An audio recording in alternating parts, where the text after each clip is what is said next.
Esterline is a $2 billion publicly traded corporation specializing in avionics. We manufacture components for military, commercial, business aircraft, also some commercial products, gaming as an example, and usually using technologies we developed in aerospace and then rolled out into the broader markets. So a product manager for Esterline Corporation would be someone who's responsible for developing new products, working with customers, engineers, sales, and launching something that was new to the market.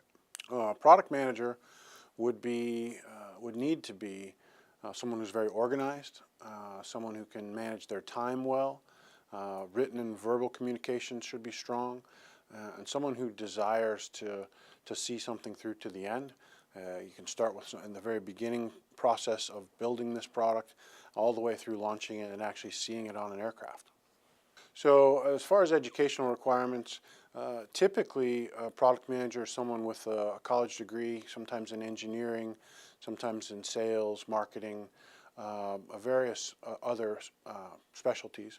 But there are some instances where someone maybe had career experience, had worked in the industry, or come from a development type background that didn't go to college, or a traditional four-year college, maybe a trade school.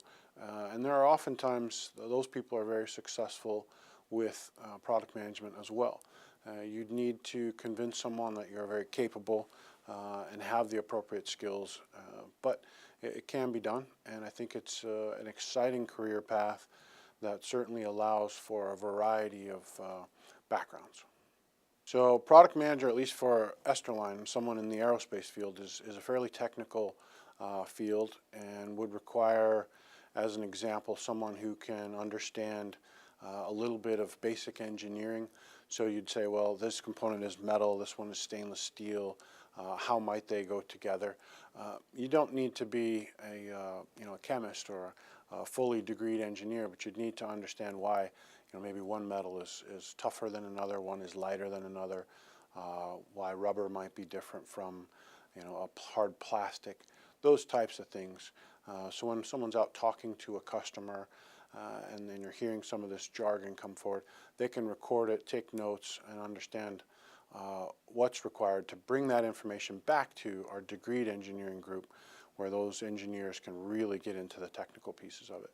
Getting into product management there are a variety of inputs. It's really interesting.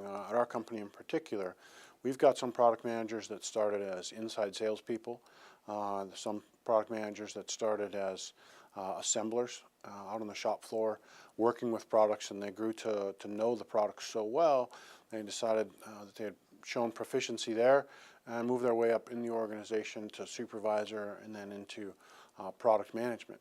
And it's a role that typically people can do very, very well in, and if they're allowed to kind of, I guess, flourish. It requires a lot of independence, and it's something that typically people enjoy and can spend an entire career as a product manager. The job typically would be found through human resources department, Monster.com, other areas. They're always available in different markets and usually a little bit specific to an industry.